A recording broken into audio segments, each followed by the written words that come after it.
kubanga bw'otamanya byafaayo okaluubirirwa okutegeera w'oli oluusi n'ebijja mu maaso bikugwira bugwizi. Abazungu bwe bajja kuno baasookera mu Bwakabaka bwa Buganda era endagaano ze baakola enkulu ziri 3: 1894 ne Mwanga, 1900 Abaganda bagiyita endagaano y'olwenda. Olwo Daudi Chwanga yali ku Namulondo naye nga wa myaka 4, n'endagaano gye bayita ey'Ennamirembe oba eya Wankoko eya 5 Ssekabaka Muteesa II nga ava mu buwaŋŋanguse. Era Buganda yalina enkolagana ne Bungereza yeeyo eyakomezebwa nga 8 Okitoba.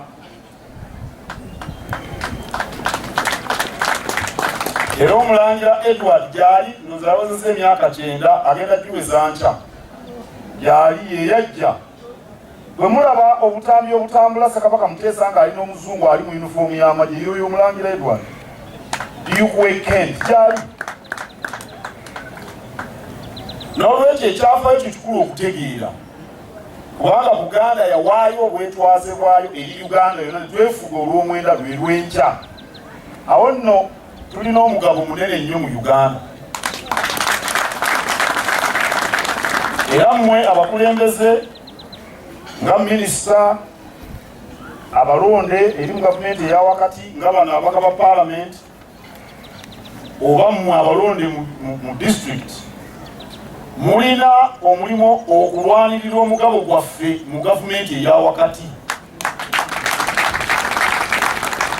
Era bye tugamba nti ensonga z'amasonga 5 si byakweyisaako, ate situli bakubivaako.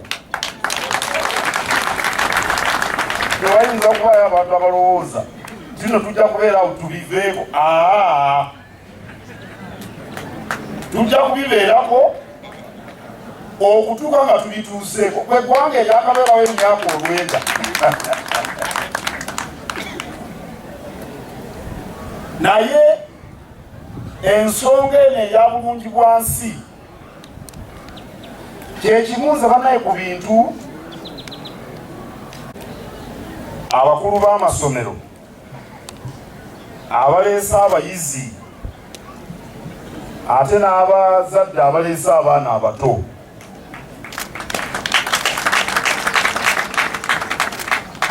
Bye tuliko si byakutuusa mukolo,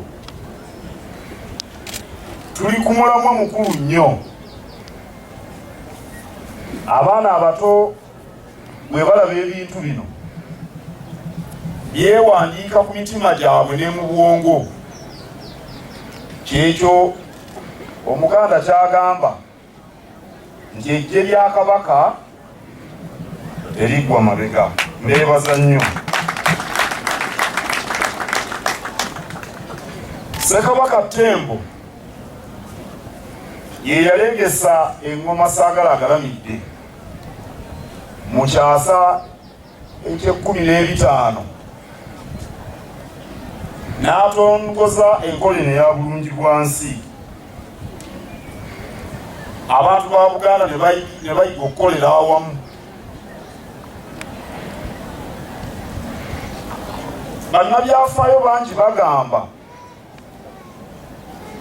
nti obukulembeze bwa Buganda nga buno obutwanjuliddwa abaami ba Kabaka n'enkola eya bulungi bwa nsi weewali ensibuko y'ekitiibwa kya Buganda.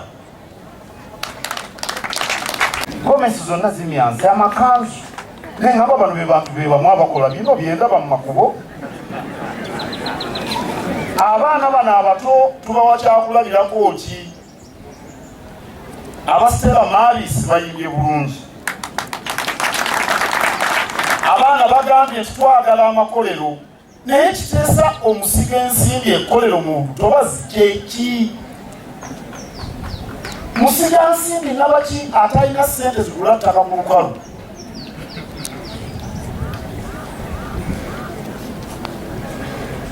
kikuzimbisa mu nnyanja ekiseeza amasannyalaze ga Uganda bane kyeki? Kubanga abantu babamenya okutema emiti n'okufumbisa amanda, naye abantu emmere banayambisi. Ensawo y'amanda egula emitwalo ndowooza oba 12, ndowooza 12 oba 13. Kati abantu emmere banayambisi. Nali kumwoleso ate nno kyaggwe mugulu emukono nasanga omuwala ng'aga ameketa lumondo omubisi.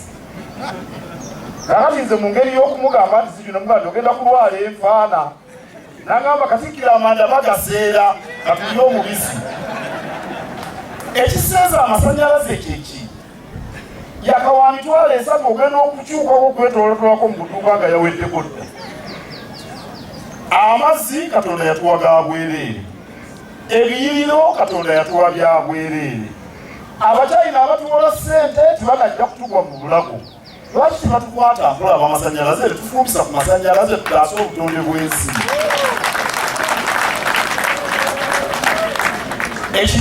Ekicupa kya gaasi kigula emitwalo 12 nakyo.